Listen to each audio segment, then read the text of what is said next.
Alright. Hey guys, welcome back to the channel. Lock Junkie here. Thank you so much for joining me. Today, I'm just going to fart around with this little Avis EC75. That's the extra class 7530.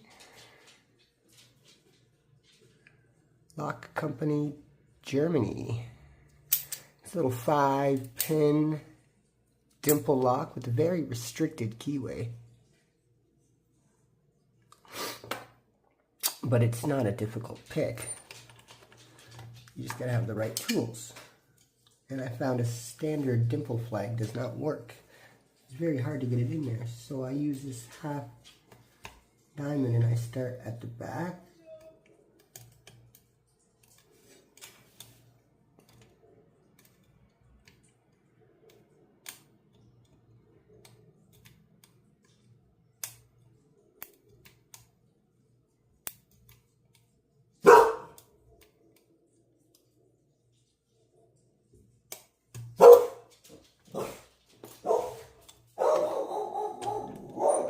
Sorry about the dog barking, but we got that popped open, and that's all I got for you guys.